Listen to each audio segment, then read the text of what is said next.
요랬을 때 제가 여쭤보는 게 예. 이 세 가지 중에 예. 누가 대장 노릇을 하겠느냐는 거예요. 누가 주도하겠느냐. 삼사화합촉이라는 요 만남의 현상을 식이 대장이죠. 식이대장. 예. 왜 식이대장일까요? 주관하는 감각 주관인 내입처가 대장 아니에요? 그럴까요? 스님은 어떻게 생각하세요? 세 가지 중에 누가 대장 노릇을 할까? 아 저거 삼사합 중에 예. 누가 대장이랄 거는 같습니다. 벌써? 아, 그런데 그게 있더라고요. 아니, 제가 그래서 좀 전에 그렇게 말을 한 거거든요. 저는 내가 옛날에는 삼사화합촉은 그냥 단순히 만나는 자리라고 봤는데 이게 마음의 메커니즘에 이런 업그레이드가 되다 보니까 식의 속성이라는 부분을 알게 되니까 삼사화합촉이 함께 업그레이드가 돼주는 거예요. 예. 경전은 분명히 선생님 저 죄송해만 미안하지만 조금만 충전이 소변을 먹어야 아, 여기 다녀오세요. 네. 아, 가만있어 봐. 그러면 5분만 있다 가세요. 네. 요거 하고 잠깐 쉬지 뭐. 아, 여기 가셔요, 그러면. 저기, 쉬었다 합시다. 네. 질문 던져놓은 상태에서 좀 쉬었다가. 네, 촉부터 시작해. 예. 그러니까 누가 대장이냐, 그거부터, 거기에 대한 답부터 하죠. 기억이라는 원어가 있지 않아요? 저기 아까 사리, 사리가 되든가? 예, 있어요. 아 기억이란 원어가 있죠. 예, 있어요. 따로 있어요. 역시 있을 것 같아요. 근데 이제 그거는 거기서 말하는 기억은 사실은 식이라고 볼 게 아니라 법이라고 봐야 돼요. 그러니까 마음이 그러니까 만호가 색성향 및 척 쪽으로 그러니까 몸을 지원해서 그쪽 물질 쪽으로 그 주목하러 가지 않고 만호가 단마를 직접 자극하잖아요. 네. 그러면 이 단마가 뭐냐라고 하면 물질적인 거를 제외한 나머지잖아. 따지자면 느낌을 자극해도 그것도 법이고 수상행식 다 어떤 거를 물질적인 걸 제외하고는 어떤 것이든지 뭐 느낌을 자극해도 법이고 그러거든요. 근데 마찬가지로 그 법 중에는 우리가 앉아가지고 있을 때 느낌만 보는가? 어떤 행위만 보는가? 지금 스님 말씀하시는 기억하고 있는 나의 기억 속에 있는 어떤 것도 생각하잖아요. 내 마음이 그러니까 만호가 내 마음 속에 들어 있는 기억을 대상으로 하잖아. 그러니까 네. 기억이라고 이거 사리가 될 것 같은데 그 기억이라고 하는 것은 이 마음 자체를 그러니까 마음 자체가 형성되는 과정으로 보면 이게 삶의 과정에 대한 기억이다. 이렇게 말하는 그러니까 자체로서의 기억이라는 측면 설명을 위한 얘기하고 만호가 대상으로 하는 내 마음속의 이야기 요거 기억들 이제 그렇게 하는 거하고는 구분해서 봐야죠. 네, 말씀하신 건 내가 법으로 보자고요. 그러면 뭐 한잔 합시다. 커피를 한잔 하든 뭐. 네. 선생님 저게 내입처 유입처가 원래 식과 저게 저 밑에 예. 저 엄밀한 의미로는 구분될 수는 없는 거지만 이 스님 말씀대로 네. 그러나 그걸 주도하는 것은 알미라는 것이 이게 주도를 하기 때문에 안다는 건 알은 식이잖아요. 네네. 그러니까 굳이 표현한다면 식이라고 할 대장이 수가 있지. 식이다. 그렇게 얘기하시는 응? 거죠? 대장이 식이다. 응? 그러니까 이제 대장이 그러니까 식이 대장이 대장이다. 식. 예. 굳이 표현한다면 원래 구분할 수는 없는 거지만 그러나 그걸 몽땅 그려서 얘기한다면 식이라고 얘기할 수밖에 없지. 그런데 하여간 부처님 답은 달라요. 달라? 아, 또 달라요? 부처님은 저기 어. 그 내입처가 주도한다라고 하는 것을 그 몇 가지 경전을 통해서 알려드려요. 그래요? 그러다 보면 부처님이 어. 뭐 구체적으로 삼사화합촉은 내입처가 주도하는 것이다 이렇게 알려주지는 않는데 몇 가지 경전들을 보면 요 내입처가 실질적으로 삼사화합촉을 주도해가지고 즐겁거나 괴로운 그 느낌을 만들어내는 거기에다가 또 이제 요 삼사화합촉 촉을 버린다라고 해서 그 락과 고의 느낌이 아니라 불고불락이라는 높은 평정의 느낌을 만드는 요 과정도 어떻게 설명이 되냐면 눈이 그러니까 네이처가 우리가 많이 나오는 거잖아요. 나의 것이 아니다, 내가 아니다, 나의 자아가 아니다. 이거 무상고무아잖아요. 네이처의 무상고무아를 관찰하는 힘을 통해 가지고 이 촉을 버린다라는 표현을 적용해요. 그러니까 버린다. 네, 그러니까 조금 이따가 그 얘기를 촉하지 않는다, 뭐, 촉하지 않는다 이건. 그러니까 이제 제가 조금 이따 그 부분 설명할게요. 아니 왜냐하면 제가 조금 그 네이처에서 마무리를 짓지 못하고 촉으로 넘어가자 하는 게 이제 우리가 식이 기억과 그러니까 몸통으로의 기억과 속성의 두 가지 측면으로 알게 되었기 때문에 이제 이거를 감각에 의해서 식이 생겨나는 것으로 끊을 수가 없는 거예요. 식이 생겨나면 반드시 3, 4화학 촉이 이어지는데 그 3, 4화학 촉이 설명되고 그것에 의해서 느낌이 좋다 나쁘다 느낌이 생겨나는 이 부분을 말하지 않고는 이 자체가 의미를 못 가져요. 근데 선생님 엄밀히 저는 육내입체라는 것이 안내입체, 이내입체 이것이 사실상 그 속에는 지금 마음이 들어가 있는 거 아닙니까? 마음이라는 아니 개념이. 그러다니까요. 그러니까 네. 네이처가 예. 안식과 안근, 그러니까 네.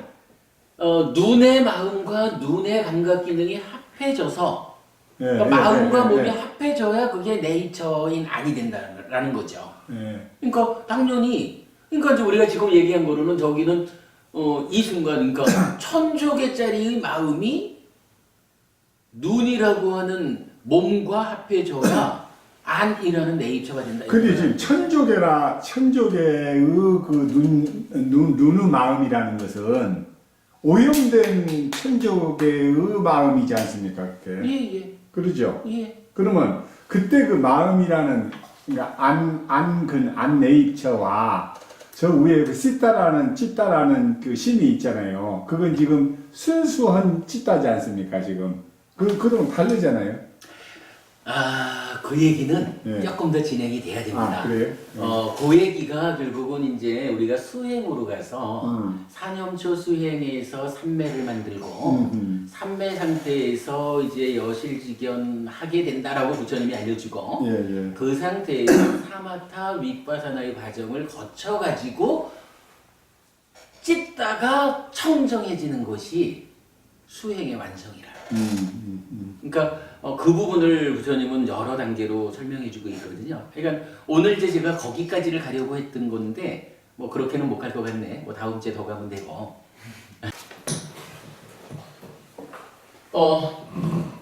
쉬는 동안에 말씀을 드렸지만 특히 육처상류따, 그러니까 상류따 니까야 중에 35번 상류따죠. 그 육처상류따에 나오는 여러 개의 경들이 사실 이제 그 육처상류따는 대부분이 육내입처, 유배입처에서 식이 만들어지는 요 부분에 중점을 두고 있지만 그래도 그 중에 한 10몇 개의 경전들 제가 정리해 놓은 거에 의하면 그 경전들은 이제 촉에 대한 이야기를 해줘요. 그 촉에 대한 이야기가 대표적으로 세 가지 중에 내입처가 주도하는 것이다 라고 알려주거든요. 그러면 이 내입처가 주도한다는 것은 이제 어떤 의미로 봐야 될까요?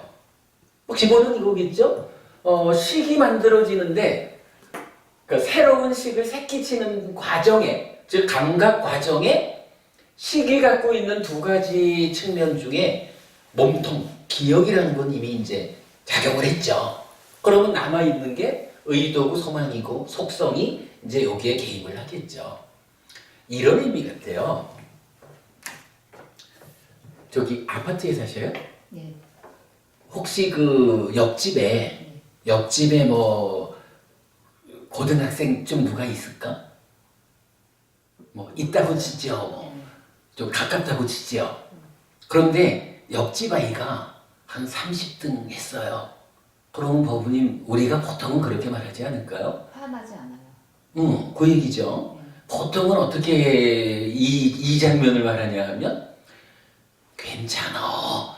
건강하게만 자라면 돼. 이렇게 말하거든요. 색이, 대상이 옆집 아이일 때. 그죠? 그런데 만약에 이 대상이 우리 아이면 우리 아이가 5등을 해갖고 왔어.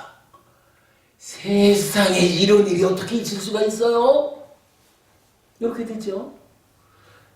이 대상, 옆집 아이라는 대상에 대해서는 이 옆집 아이라는 그 기억, 그 알미 어떠한 속성, 소망을 가지고 있냐면 옆집 아이에 대한 나의 기대는 이제 네이처에 이제 작용하는 부분이죠.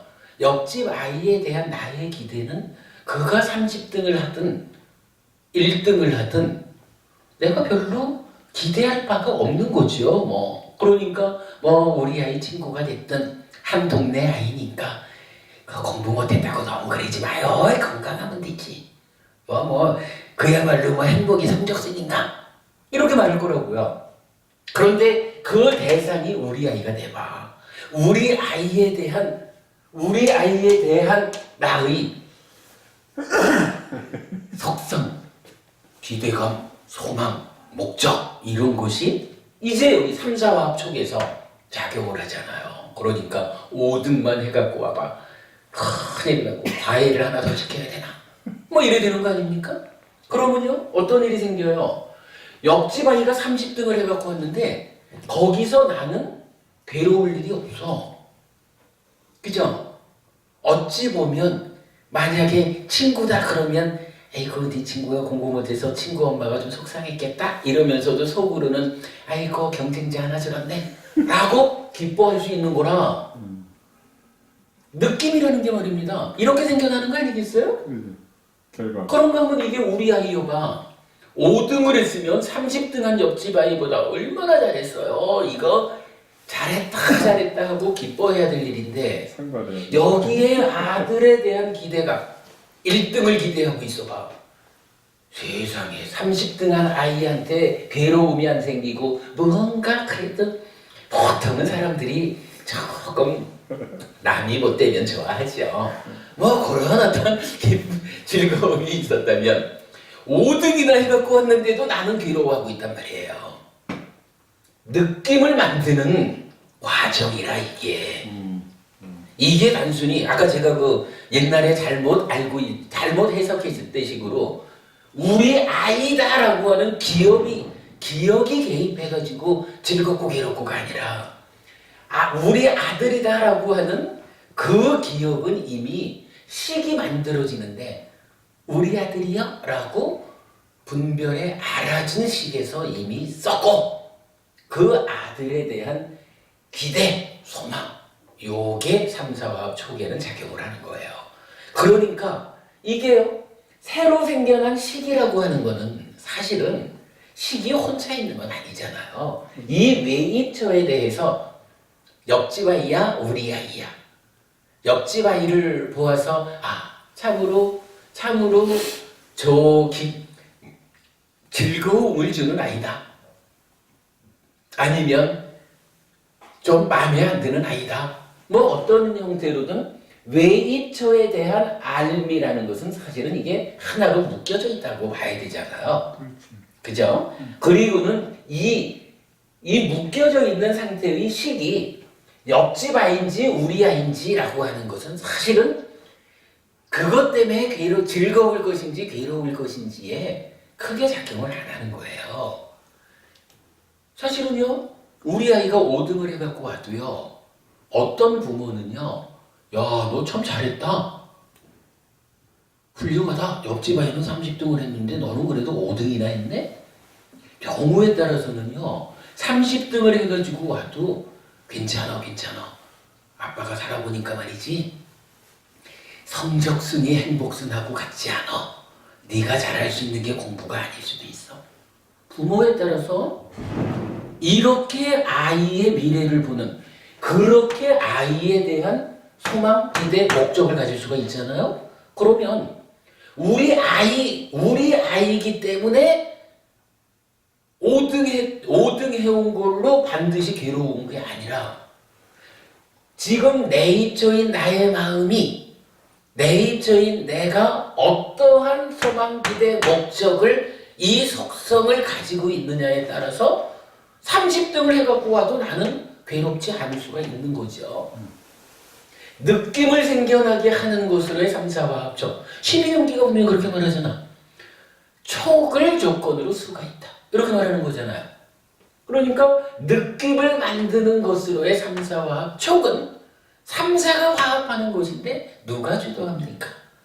부처님, 내 입처가 주도하는 것이다 라고 경전이 구체적으로 말하진 않지만 경전을 쭉 보면은 내 입처가 중심이 되어서 정말 대장이 되어가지고 느낌을 만드는 느낌을 결정하는구나. 이걸 설명해주고 있거든요. 그리고 이제 또 하면 그 같은 경전들의 그룹에서 보면 바로 이런 지금 제가 예를 든 거지만 5등 해갖고 와도 이런 일이 있냐고 괴로움을 만들 수도 있지만 30등을 해갖고 와도 즐거울 수가 있는 거예요. 그 차이가 뭐예요? 내 아이야. 내 아이가 내 아이다라고 하는 요거는 그야말로 내 것이든 나든 나의 자든 그 범주 안에 있는 거죠. 내 거라고 내 아들의 인생도 내 거라고 보니까 내 아들의 인생을 내가 원하는 어떤 요렇게 해서 1등을 해야만 된다라고 하는 그런 걸 세워놓기 때문에 괴로움을 만들어지잖아요. 괴로움을 만들지 않으려면 어떻게 해야 돼요? 그거 버리면 되는 거예요. 그래서 30등을 해갖고 와도 그래 너의 삶이다. 너의 인생이다. 부모로서 내가 해줄 수 있는 것은 너를 한국에서 태어났다는 이유만 가지고 성적순으로 세우려는 그런 부모가 내가 되지 않고 참으로 내 거 아닌 너의 인생을 놓고 너의 다양한 뭐라고 할까요? 그 아이의 어떤 잠재성, 성향, 어떤 이런 아이가 잘할 수 있는 아이가 원하는 삶의 모습을 놓고 그래 그러한 삶을 향해서 너가 가면 30등을 해도 너가 그러한 삶으로 가고 있다면 나는 너 때문에 30등 한 것 때문에 괴로움을 만들지 않겠다. 이래 될 수 있잖아요. 그래가지고 이 촉을 버린다라고 제가 쉬는 시간에 얘기를 했잖아요. 그 촉을 버린다라고 하는 방법으로 부처님은 또한 그렇게 말해요. 이 외입처 식에 대한 언급을 하는 게 아니라 내입처에 대해서 나의 것이 아니다. 내가 아니다. 나의 자아가 아니다. 요거 무상고 무합 요 얘기죠. 그 얘기로서 괴로움을 만들지 않는 방법을 제시하고 있거든요. 요거 내입처, 외입처 얘기를 했잖아요. 그랬을 때 왜 처라는 말을 했냐 하면 결국은 이 마음을 새끼쳐 만드는 토대가 되기 때문이었죠.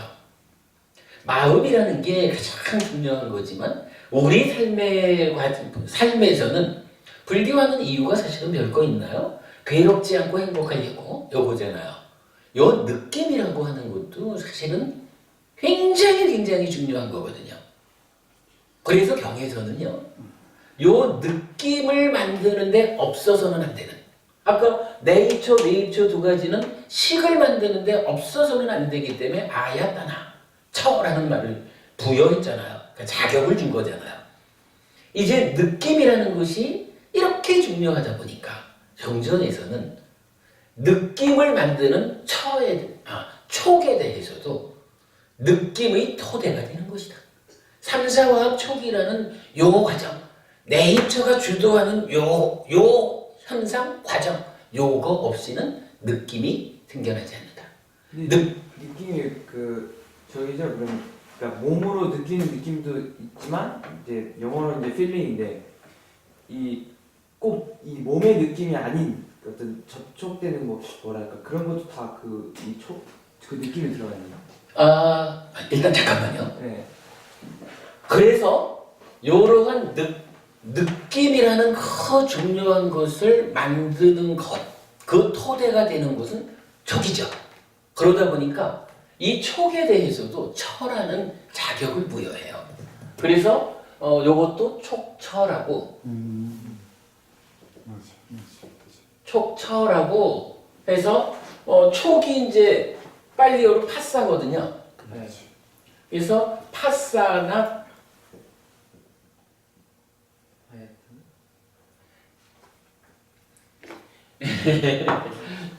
파싸 아야따나에서 파싸야따나 아야따나 파싸야따나 해가지고 요거를 촉철하고 번역을 하고 있거든요.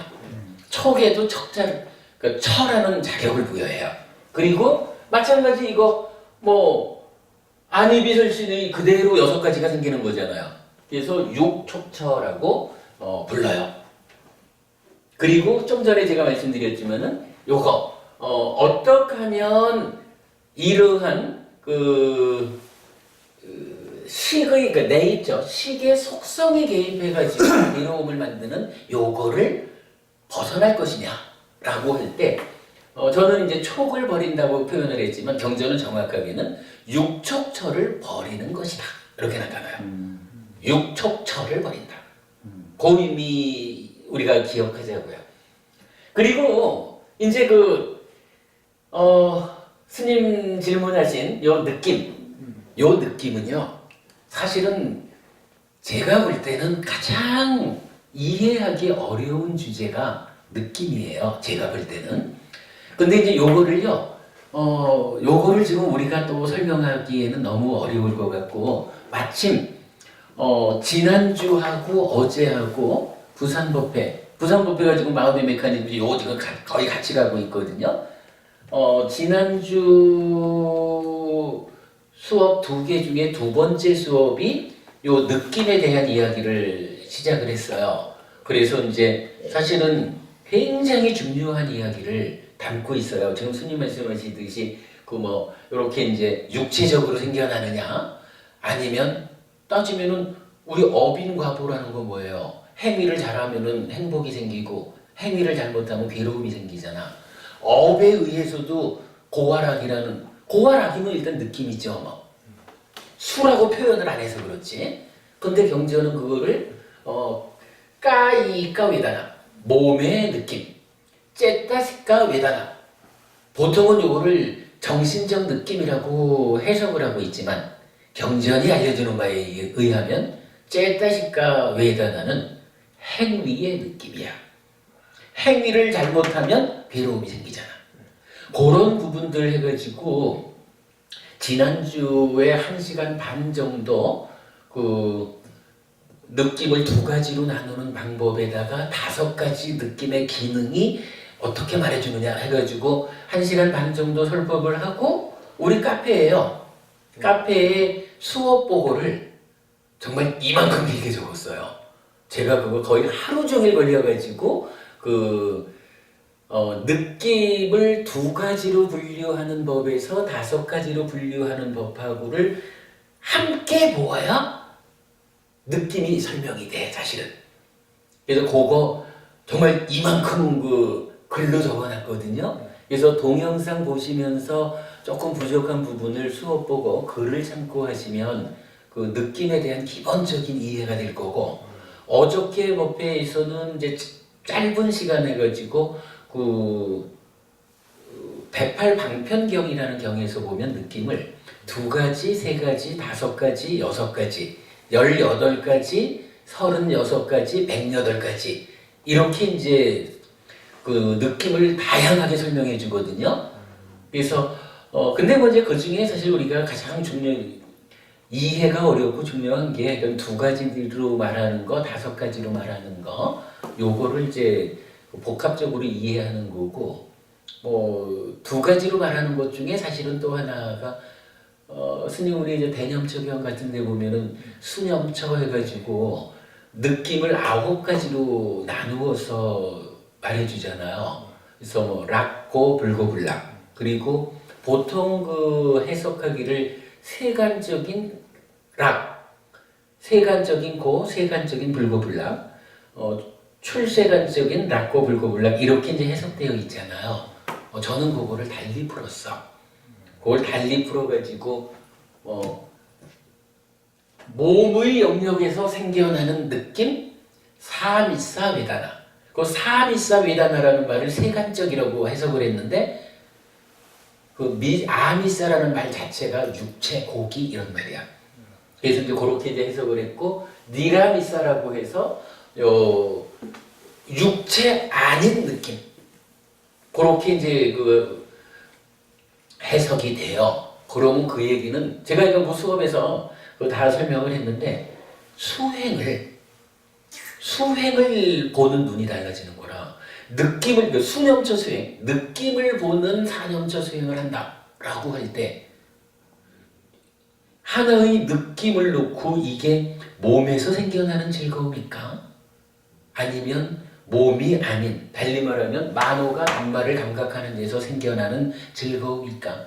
요렇게 구분하는 거하고 요 느낌이 출세간적인 즐거움일까? 세간적인 즐거움일까? 이렇게 보면 전혀 다르거든? 예. 근데 이게 만약에 전혀 다르다는 얘기는 둘 중에 하나는 맞을 수 있고 하나는 틀려야 되는 거라. 그러면요, 만약에 그간의 해석처럼 세간적, 출세간적이라고 해석한 게 틀리다 그러면 그동안 수념처 수행 자체가 잘못 안내가 된 거예요. 근데 이거 사미사 웨다나 이럴 때 이 사미사라는 말이 아미사 요 말이거든요. 요 아미사라는 게 육체, 신체 이런 말이에요. 고기. 이거와 함께하는 이거는 사는 미드거든요. 예. 이거를 세간적 이렇게 말할 이유가 없어. 그냥 어떤 주석서적인 해석을 우리가 의지하지 않고 경전이 말하는 그대로만 받아들이면 경전은 몸과 함께하는 느낌이라고 말해주고 있는 거예요. 그잖아. 이거 니라미사 웨다나라고 할 때 이거 마찬가지 니라 아미사거든요. 아미사 그러니까 육체 아닌 거. 육체 아닌 거니까 만호밖에 더 있어요. 뭐. 그죠? 그러니까 사미사는 이쪽에서 생겨나는 느낌. 니라미사는 이쪽에서 생겨나는 느낌. 이렇게 되는 거죠. 그래서 굉장히 그 중요한 부분들을 사실은 어렵게 포함하고 있고 저희가 이제 책을 항상 보지만 예. 이게 어디까지 어느 범주까지 해당하는 것을 우리가 해석을 해야 되지 그게 제일 헷갈려요. 그러니까 그렇죠. 오늘 설할 시기와 12월기의 설할 시기와 굉장히 다른데 우리가 이 책에서 볼 때는 이걸 앞뒤로 가서 다 본단 말이에요. 그럼 12처에 그러니까 막 이렇게 12연기에서 봤던 시기라든가 그거를 오온에서 해석하는 경우도 있고 또 오온에서 봤던 걸 12연기에서 해석하는 경우도 있고 이런 것도 지금 내가 그냥 간단한 느낌인데 이 느낌을 여기서 말할 때의 느낌이 어디 범주인지 그게 정확히 안 쓰면 그런데 스님 저기 방금 멀리 걸려요. 아니 스님 방금 이렇게 말씀하셨어요. 저기 오온을 설한 시기하고 12연기를 설한 시기가 다르다. 그렇게 금방 말씀하셨나? 예. 그런데 사실은 그러한 부분이 어찌 보면 그 가르침에 대한 오해일 수 있어요. 사실은 부처님은 시기적으로 구분하지를 않아. 이게요, 우리가 지금 마음의 메커니즘을 참 반복해서 말하게 되는 게, 그래, 대충 여기에다가, 요것도 이제 지지난주 부산법회에서 바로, 지금 이제 오온과 12연기 그 얘기를 설법을 했어요. 요게 지금 마음의 메커니즘이죠. 요거 달리 말하면, 마음이 몸과 함께 세상을 만나는 이야기야. 우리의 삶이에요. 요거를요, 한번 이렇게 번호를 좀 붙여볼게요. 시기라는 거가 12연기에서 보면 시기 세 번째죠. 그렇죠. 명색이 네 번째죠. 네. 좀 전에 봤지만 요 영역이 그 6가지 받아들임이었죠. 감각작용. 그 명색을 조건으로 육입이 요래되죠. 그리고 육입을 조건으로 촉이 있죠. 그러니까 육입이 5번이고 촉이 6번이 되죠. 촉을 조건으로 수가 있죠. 수를 조건으로 애가 있죠. 애를 조건으로 취가 있는데 아까 제가 말씀드렸지만 몸과 말과 만호의 오염된 행위를 취라고 한다 그랬거든요. 그러니까 취가 9번이야. 그리고 식이 머물고 명색이 출현하는 이 자리를 요거를 유라고 해요. 아까 제가 존재경이라는 말을 했잖아요. 존재경이라는 게 원어로 바와 숫자거든요. 네. 요 바와를 한문으로 말하면 유라고 해요. 네. 그래서 12연기가 우빠다나 빠짜야 바와 바오 이렇게 되죠. 그래서 그 유라고 하는 자리가 요거거든. 식이 머무는 요 자리, 요 현상을 설명해 주거든요. 그리고 이제 오온이 형성되면 그 경전을 하여간 오온이 나타남 요걸 생이라고 한다라고 지난주 말씀드렸는데, 그럼 고기부터 해가지고 오치온이 형성되면 이제 하여간 생이라는 부분 11번째 나타나고, 오치온이니까 몸이 늙고 죽는 거가 12번이죠. 요렇게 보면 요게 십지연기야. 십지연기라는 거 아시죠? 쉽지. 예, 10가지로 그 괴로움이 발생하는 과정을 설명하는 게, 우리는 지금 계속 마음의 메커니즘이라고 마음이 몸과 함께 세상을 만나는 이야기를 설명하고 있지만 번호를 붙여주면 십지연기가 돼요. 근데 여기에서 사실은 우리가 빼놓은 게 하나 있지. 오늘 하려고 했다가 지금 못 갔지만 여기서 이 얘기가 있잖아요. 사실은 분별해서 알면 찢다가 돼야 되는 거거든요.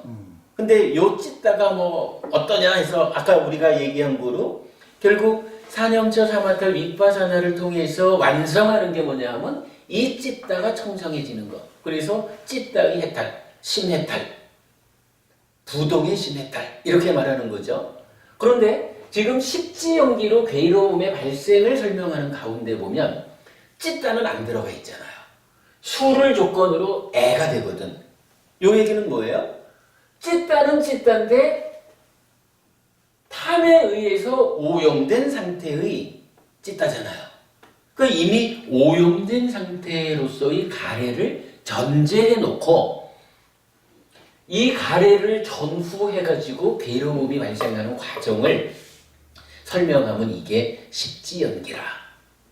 그런데 사실은 불교 공부가요, 우리가 마음의 메커니즘 이래 하는 것도 왜 괴로움이 생길까? 요거 알아내려고 공부하는 건 아니잖아요. 근본적인 공부의 목적은 왜 일어나는지, 어떻게 괴로움이 생겨나는지를 보아가지고 그거 끊어내려고 하는 거잖아.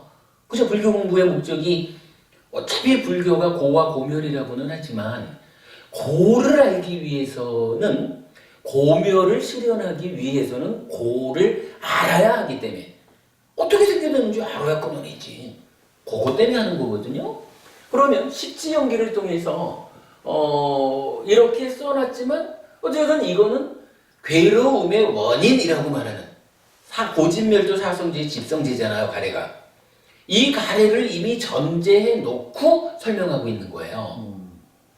이거는 사실은 우리가 불교 공부를 해나가는 큰 목적에서 불완전한 거라.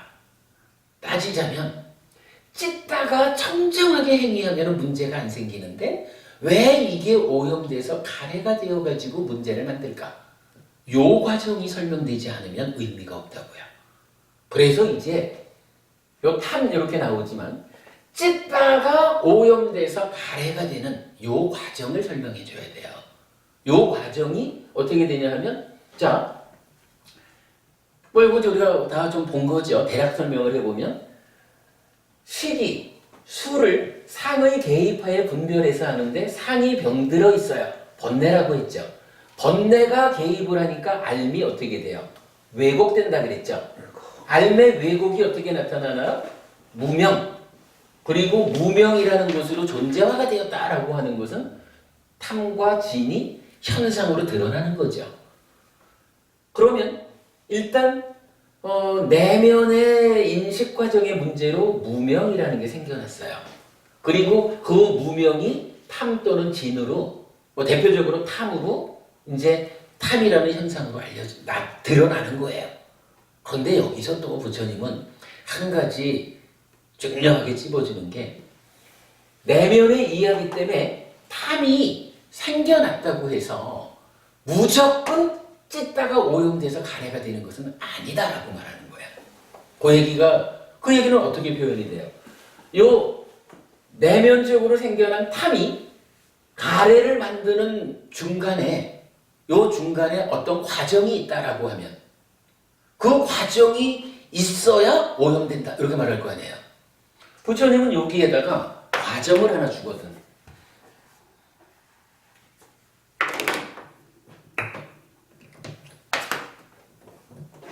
우리가 이제 경전에서 많이 나타나는 거지만 즐기고 환영하고 묶여 있으면이라는 그 구절이 나타나요.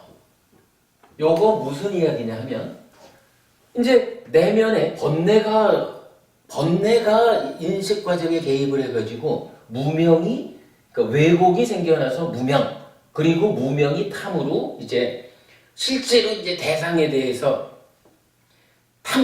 탐심으로 작용하는 그런 탐이 생긴 거예요. 근데 요 탐이 이제 색성행 미적법 중에 어느 지금 대상으로 하는 그 대상을 즐기고 환영하고 묶여 있으면이라는 과정을 제시하고 요렇게 즐기고 환영하고 묶여 있으면이라는 과정이 중간에 개입을 해야 찢다가 가래가 된다 라고 설명을 해줘요. 요거 행이라고 해요. 요게 행이라. 그러면 이 얘기는 뭐예요?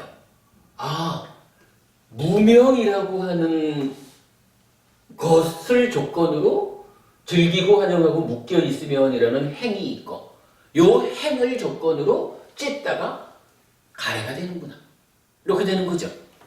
그러면 요거 번호 일단 무명과 행은 12연기에 나오잖아요. 1번, 2번이잖아. 그죠? 요렇게 해서 12연기가 완성이 돼요. 물론 요렇게 말하면 사람들이 질문을 하죠. 곤란합니다. 무명을 조건으로 행을 조건으로 시기라고 12연기가 말하지 않습니까? 이러잖아.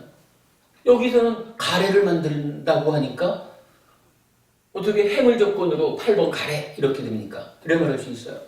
이거 엄밀하게 말하면 이런 거요.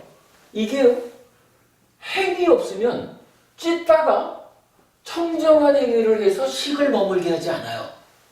그죠? 그런데 우리가 말하는 것은 여기서 이제 아까 그 머문 식 여기 있네. 이 머문 식이 가서 쌓여가지고 3번씩 4번 명색 이렇게 해가지고 연결되잖아요. 이 머문 식이 머물기 위해서는 찢다가 아니라 가래가 되어야만 머무는 거예요. 그러면 요거를 표현하자면 무명을 조건으로 행을 조건으로 애를 조건으로 취를 조건으로 유가 이렇게 가야 되거든요. 유를 조건으로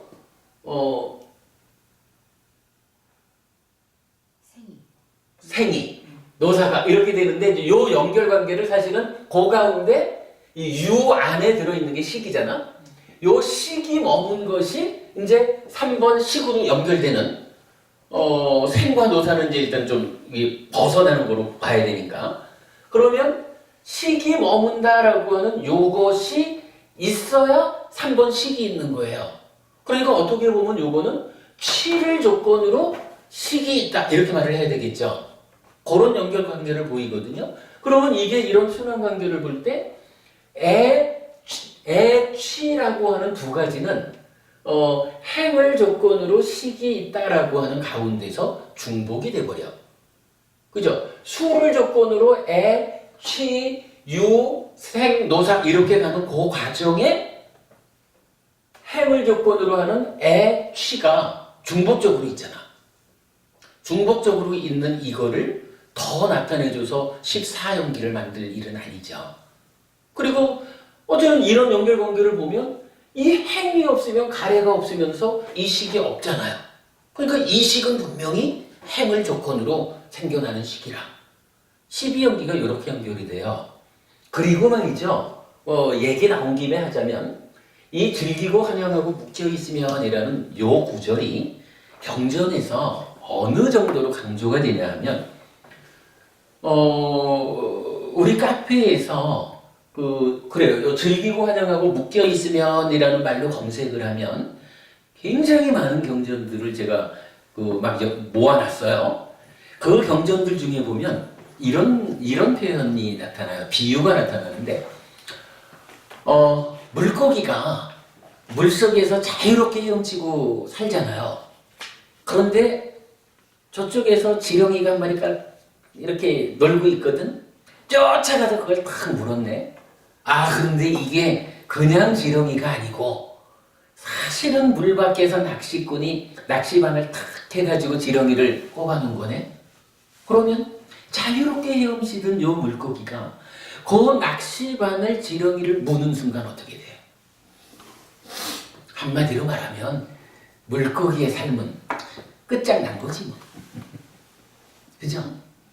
부처님은요 즐기고 환영하고 묶여있으면이라는 요 행, 요게 행이다라는 것을 어저께 부산법회에서 제가 설명했어요. 그 참고하시면 즐기고 환영하고 묶여있다라는 요 한 가지가 우리 삶을 마치 물고기가 낚시바늘을 무는 순간 물고기의 삶은 끝장났어 하는 그렇게 비유를 해요. 또 다른 비유로는 사슴이 산속에서 자기 멋대로 자유롭게 뛰어다니거든. 그런데 사냥꾼이 사슴의 다니는 길목을 알았어.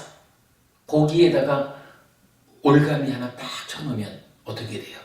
사슴이 그거 모르고 그냥 뛰어다니다가 올가미의 목이 딱 걸리는 순간 무슨 일이 생겨요? 사슴의 삶은 이제 끝장나버린 거예요.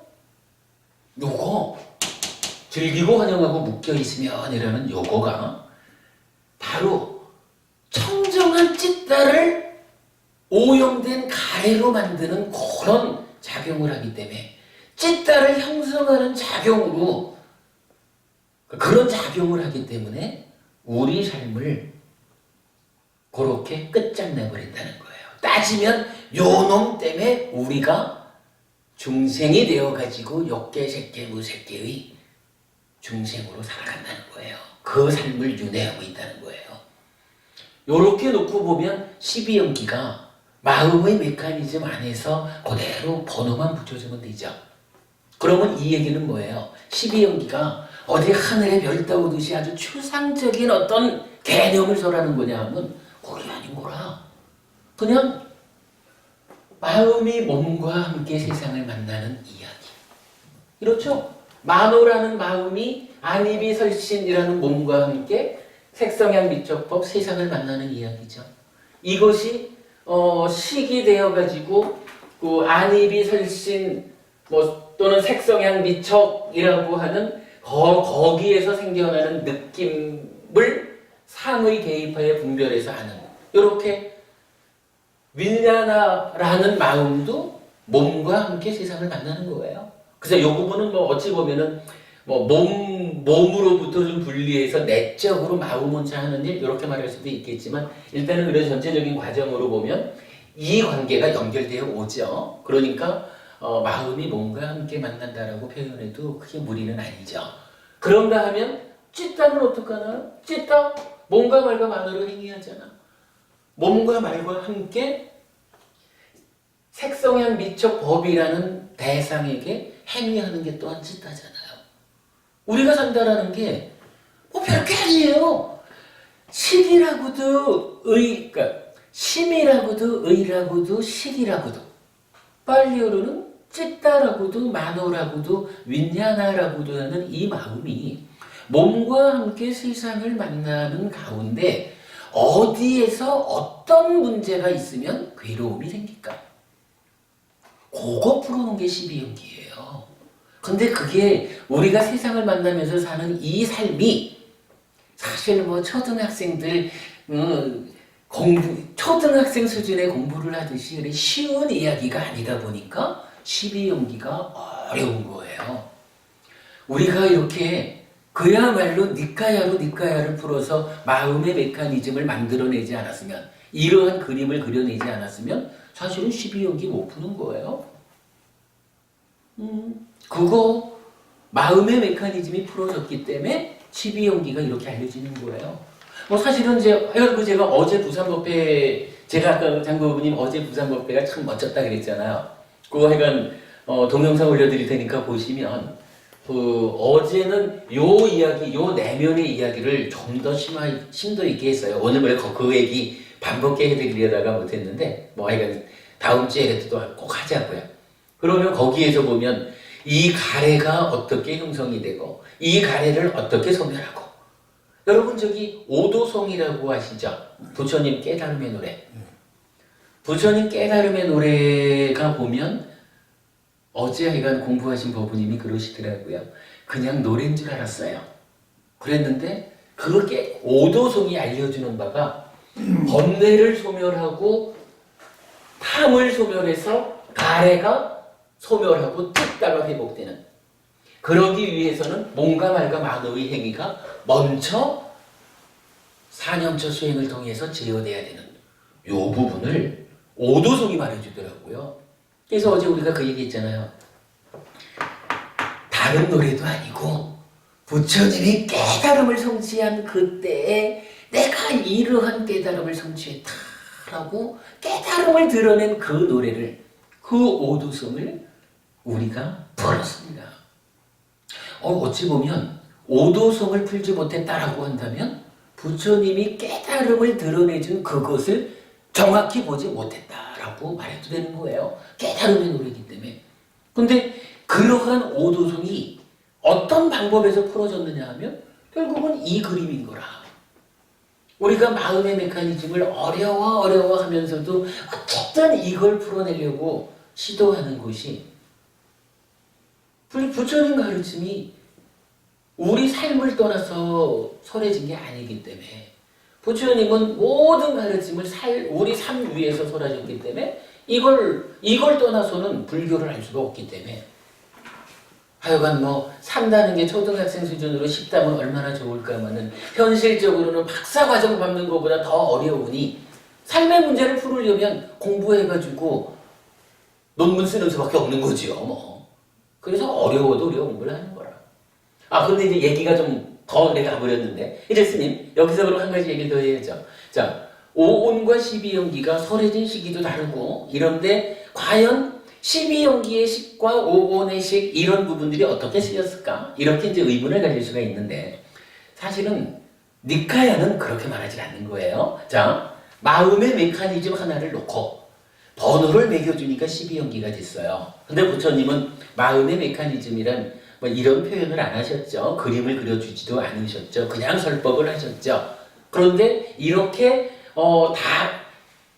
그러니까 다양한 경전들을, 사부 니카야가 제시하는 다양한 경전들을 모아보니까 마음의 메커니즘이 그려진 거예요. 이 안의 이야기까지.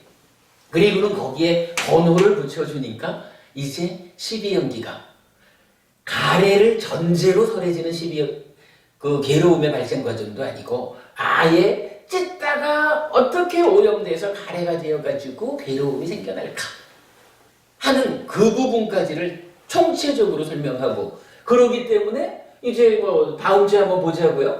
사념처 사마타 윗바사나라고 하는 수행의 체계가 설명되는, 이렇게 12연기를 번호 매겼다면 이제 오온이라는 것은, 오온은 사실 또 딴 데 있지 않아요.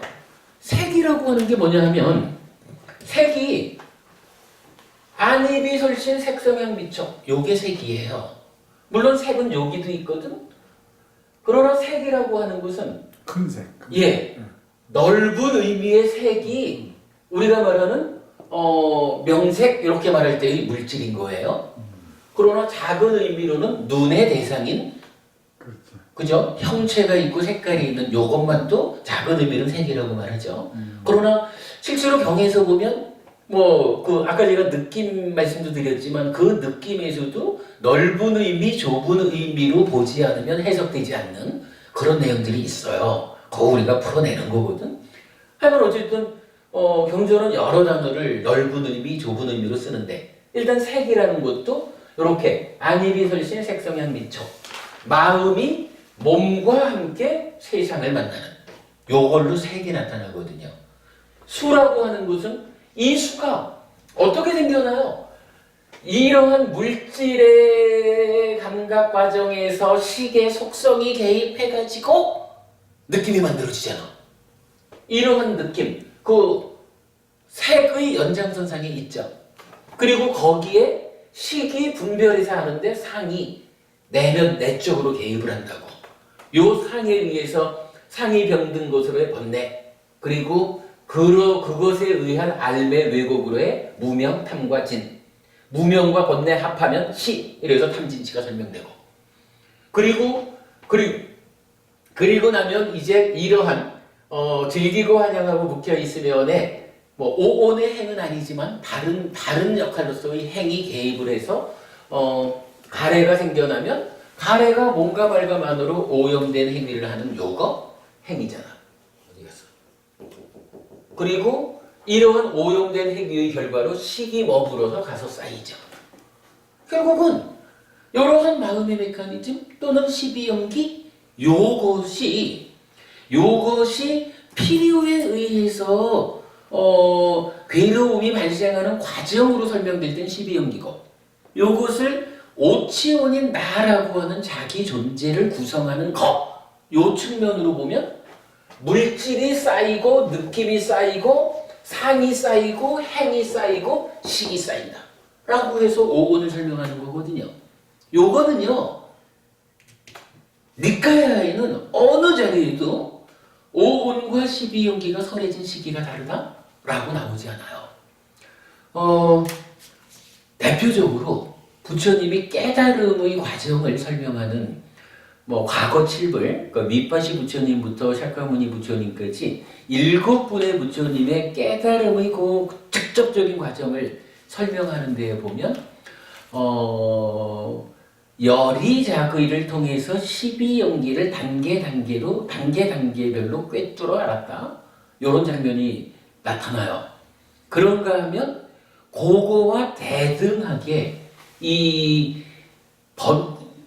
그러니까 열이자의로 12연기를 꿰뚫었다라고 하는 그거를 표현하면 윗바사나라고 해야 되거든요. 그런데 또 그 윗바사나를 설명하는 데에서는 이 번뇌의 소멸로 나타내줘요.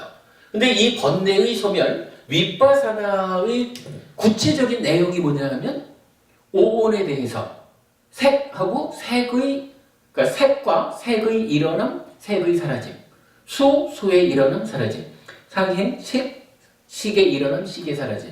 요렇게 오온 전체에 대해서 오온이 무엇인지 알고 그 각각의 일어남, 사라짐을 아는 요거를 통해서 번뇌의 소멸, 즉 윗바사나가 완성이 돼요. 그래가지고 깨달음을 설명하는 그 자리가 한 측면으로는 오온과 그 일어남 사라짐을 관찰하는 윗바사나로 깨달음을 가고 그거를 내용상으로는 동일하게 표현을 바꿔서 말하면 12연기를 깨달는 거거든요. 그래서 오온과 12연기는 분명히 부처님의 깨달음의 과정을 구성하고 있는 거고 뭐 그거에 있어서 시기적인 차이가 있다라고 말할 수 있는 근거는 전혀 없어요.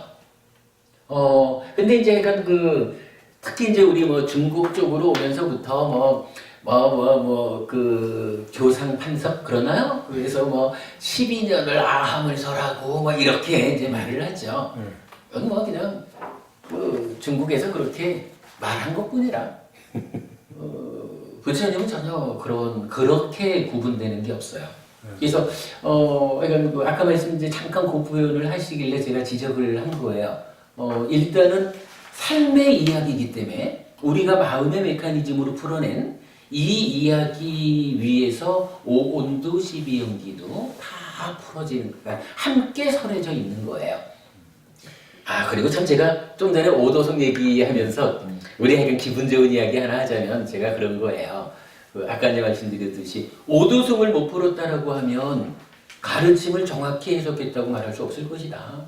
그런데 우리가 어제 이제 오도성을 풀었다라고 하는 것은 이제 우리 손으로 부처님 가르침의 진정을 확인했다라고 말하는 이 기쁜 시간이다 라고 이제 말을 했고, 결국 이제 우리가 이렇게 마음의 메커니즘을 그려내는 가운데 오도성까지도 해석이 됐다라고 하는 것은 이렇게 우리가 만들어내는 마음의 메커니즘이 가르침을 바르게 해석한 것이다 라는 증빙이 되는 것이다.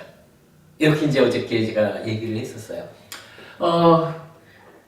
오늘은 뭐 두서없이 이야기를 좀 했습니다. 사실은 제가 오늘 수업 이전에 뭘 좀 하려고 했냐 하면, 오늘 제가 낮에 그 여의도에서 있었던 이제 장애학 연구회의 그 세미나에 참석을 했었어요. 그래서 기독교에서 보는 장애와 불교에서 보는 장애 두 가지 주제의 발표가 있었는데, 입이 가벼운 제가 또 참지를 못하고 마지막에 가서 한 10분 정도 그 참고 발언을 좀 했어요. 그러면서 이제 이 장애라고 하는 것이 전생의 업보로 가져오는 것이냐라는 부분에 대해서 이제 좀 불교적인 저의 견해를 냈고, 근데 이제 그 과정에서 보니까 그 업에 대한 이야기, 그 업에 대해서 바르게 설명돼야 하는 부분,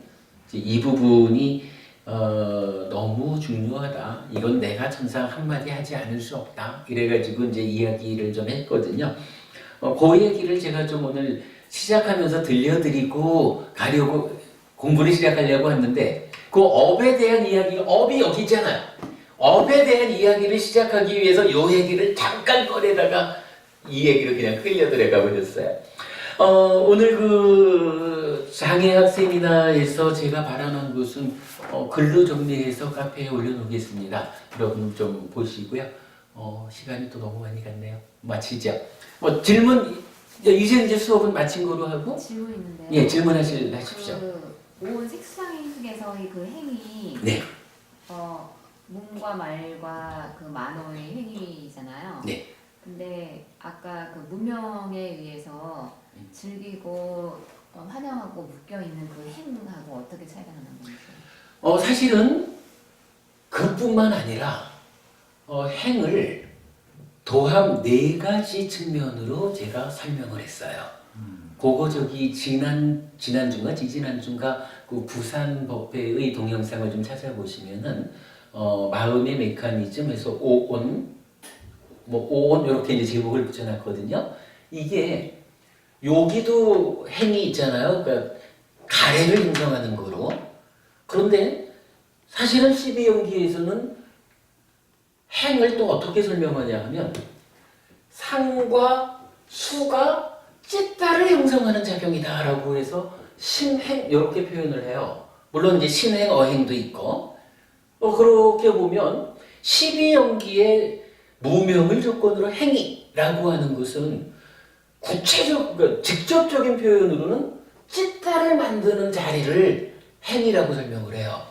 그런데 12연기가 괴로움의 발생 과정이다라고 하는 측면으로 보면 찌따가 찌따 자체로 있어가지고는 괴로움이 안 만들어지잖아. 이게 가래가 되어야 되잖아요. 그래서 한 단계 더 나아가는 가래를 형성하는 것으로의 요 부분을 제가 찾아내가지고 요게 또 하나의 행위다 그랬는데, 요게 이제 사실은 부처님도 요거를 행위라고 쓰셨더라고요. 어제 부산법회에 보시면 이제 오도성 해석한 과정에 제가 그 오도성 가운데 부처님이 요 이야기를 행위라고 표현한 그 설명이 되어 있어요. 그런가 하면 이제 그 오온의 행이 있잖아요. 오온의 행은 사실은 요렇게 단순하게 나타나질 않아요. 요 내면에서 탐진치가 형성되어 있는 것을 상카다, 그러니까 유위라고 말하는데 요 유위에 이어지는 개념으로 행을 말해요. 그 설명되어 있고 그런가 하면 이제 또 하나가 아까 제가 요 얘기했잖아요. 오치온을 명색, 식 이렇게 구분하는데 그 얘기는 식 빼면은 명색이라는 게 색수상행으로 일치해야 되잖아요. 그런데 요 명색을 말할 때 명이 경전에서는 어떻게 정의가 되냐 하면 수, 상, 사, 촉, 작의 이렇게 5가지로 나와요. 그러면 오온으로 보면 색과 수와 상은 일치하잖아요. 그러면 행 하나가 어떤 부분을 포함하고 있냐 하면 사하고 촉하고 작의 이 3가지를 포함하고 있어요. 그러면 사와 촉과 작의가 왜 하나의 개념으로 행이라고 설명될 수 있는가? 요것도 우리가 그러니까 설명을 해야 되잖아요. 그 부분까지를 포함해가지고 제가 이런 지지난주인가 부산법회에서 그 설명을 하고는 그랬어요. 이만하면 행이라고 하는 사실은 많은 사람들은 불교 용어 중에 행이 가장 어려운 용어라고 하죠. 이 행을 왜 어렵다고 하느냐 하는 문제도 우리가 풀어냈지만 학자들이 말하는 그 정도 수준을 넘어서가지고 행에 대한 완전한 설명을 해냈다라고 보아도 좋겠다. 이렇게 제가 말씀드렸거든요. 그러니까 하여간 최근 몇 주 동안에 우리 법회, 대구 법회, 부산 법회가 사실은 총괄적으로 중요한 이야기들을 반복적으로 많이 하고 있어요. 특히 이런 마음의 메커니즘과 관련해서 부산 법회에 2번, 3번 정도가 아주 중요해요. 스님 질문하신 느낌도 거기서 말했고 행도 12연기와 오온을 마음의 메커니즘 위에서 풀어낸 것도 거기서 했고 행에 대한 총괄적인 이야기 하여간 굉장히 그 중요한 이야기들이 많이 되어 있어요. 그 동영상 좀 시간 내서 보시면 정말 도움이 될 거예요. 자, 스님 혹시 뭐 질문 있으셔요? 그게 아니고요.